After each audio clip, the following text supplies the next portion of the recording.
Hello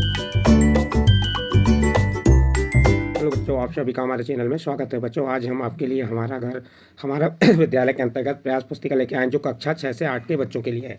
और किस सत्र के लिए? ये सत्र 2023-24 के लिए बनाई गई ये प्रयास पुस्तिका। और इस प्रयास पुस्तिका पे कार्य कब करना है आपको? ग्रीष्मकालीन अवकाश में। जो आपको अभी ग्रीष्मकालीन अवकाश मिली है, इस ग्रीष्मकालीन अवकाश में इस प्रयास पुस्तिका पे आपको कार्य करना है। और यह प्रयास पुस्तिका आपकी किसके द्वारा बनाई गई है? मध्य प्रदेश राज्य शिक्षा केंद्र भोपाल द्वारा। किस सत्र के लिए? सत्र 2023-24। चलिए देखते हैं इसका प्रोजेक्ट कार्य कौन सा है। प्रोजेक्ट 14। प्रोजेक्ट 14 में क्या दिया हुआ है? यहाँ पे आपका प्रोजेक्ट नंबर 16 लिखा हुआ है आपकी बुक में, लेकिन ये कौन सा प्रोजेक्ट है आपका? प्रोजेक्ट 14।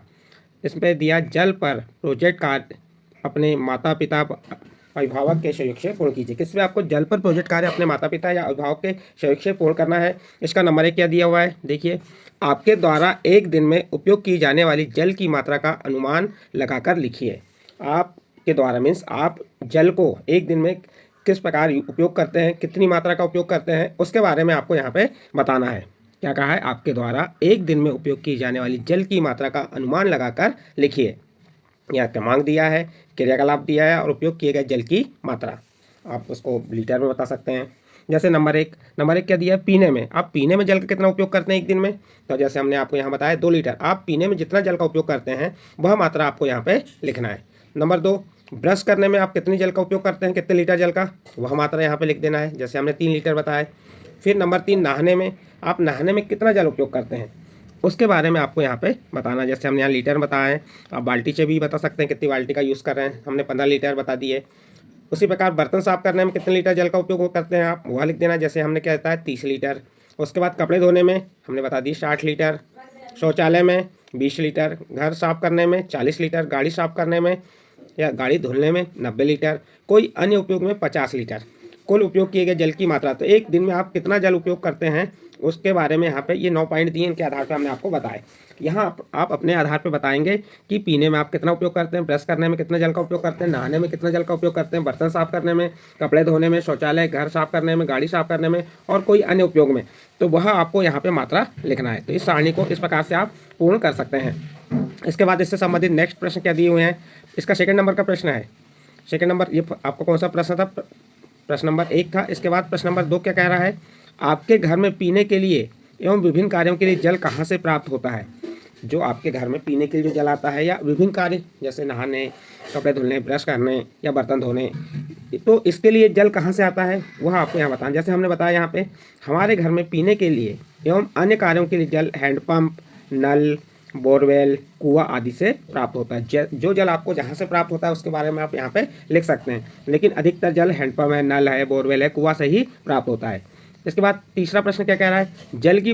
जल की बर्बादी रोकने के लिए हमें कौन कौन से घरेलू उपाय करने चाहिए?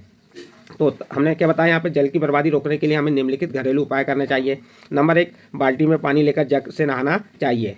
जैसे हम क्या कहते हैं, नहीं तो क्या एक बाल्टी में डालें फिर पानी, तो हमको जितना पानी बचा सकते हैं हमको उतना ही उपयोग करना चाहिए जितनी आवश्यकता है। तो बाल्टी में पानी लेकर जग से नहाना चाहिए। सब्जियों और फलों को नल के नीचे नहीं धोना चाहिए। फव्वारा व नल में नहाना नहीं चाहिए। फव्वारा जल में नहीं नहाना चाहिए या नहाना नहीं चाहिए। तो इस प्रकार आप जल को कैसे बर्बादी से बचा सकते हैं वह उपाय आपको यहाँ पे लिखना है। फिर चौथा प्रश्न क्या कह रहा है? समाचार पत्रों एवं पत्रिकाओं में जल की कमी से संबंधित लेख एवं चित्रों की कतरन एकत्रित कर इसके बुक बनाइए।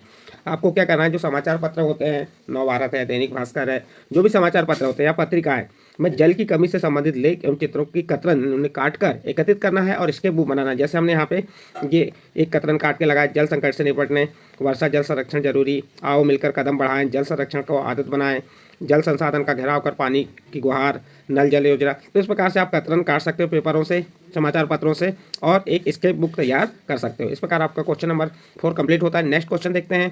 क्वेश्चन नंबर 5 क्या कह रहा है? नदी तथा तालाब के पानी को पीने योग्य कैसे बनाया जा सकता है? तो हमने यहाँ बताया, देखिए आप अपने आधार पे बता सकते हैं कि नदी और तालाब के पानी को पीने योग्य कैसे बनाया जा सकता है। नंबर 1 हमने बताया नदी तथा तालाब के पास कुएं खोदकर या हैंडपंप लगाकर पानी को पीने योग्य बनाया जा सकता है। नंबर 2, नदी तथा तालाब के पानी को फिल्टर करके पीने योग्य बनाया जा सकता है। और आपको जो भी तरीके लगे तो आप बता सकते हैं कि नदी और तालाब के पानी को पीने योग्य कैसे बनाया जा सकता है। नेक्स्ट अगला प्रश्न है प्रश्न नंबर 6, वर्षा जल को संचित करने के उपाय लिखिए। जो वर्षा का जल है उसे संचित कैसे करना है, उसे जमा कैसे करना है, उसके उपाय आपको बताना है। जैसे हमने यहाँ पे बताए तालाबों में, जो तालाब बनाकर हम क्या कर सकते हैं, वर्षा के जल को संचित कर सकते हैं। भूमिगत टैंकों में, यानी भूमिगत टैंक बनाकर, बांधों द्वारा, जल संग्रह जलाशय बनाकर, जलाशय में छत प्रणाली आदि द्वारा वर्षा जल को संचित किया जा सकता है। इस प्रकार से यहाँ पे आपका यह प्रश्न कंप्लीट होता है। नेक्स्ट अगला प्रश्न क्या है, जल स्रोतों के प्रदूषित होने के कारण एवं प्रदूषण दूर करने के उपाय लिखिए। तो हमने यहाँ बताया जल प्रदूषित होने के कारण, क्या क्या कारण हो सकते हैं जल प्रदूषित होने के। औद्योगिक कूड़ा द्वारा जल प्रदूषित होता है। पानी में शव बहाने से, नहाने से, कचरा फेंकने से, जहाज़ों से होने वाले तेल के रिसाव के कारण जल प्रदूषित होता है। और इनके बचाव क्या है, तो हमें क्या करना चाहिए, औद्योगिक कूड़ा को जल में नहीं फेंकना चाहिए, पानी में शव नहीं बहाना चाहिए, पानी में नहाना नहीं चाहिए, कचरा नहीं फेंकना चाहिए। जल प्रदूषण दूर करने को उपाय बता दिए। औद्योगिक कूड़ा कचरा आदि को नदी, तालाब और कुओं में नहीं फेंकना चाहिए। नेक्स्ट अगला प्रश्न है, जल की कमी को दर्शाने वाले स्लोगन लिखिए एवं पोस्टर बनाइए। क्या करना है आपको, जो जल की कमी को दर्शाने वाले स्लोगन लिखना है और उसके पोस्टर बनाना है।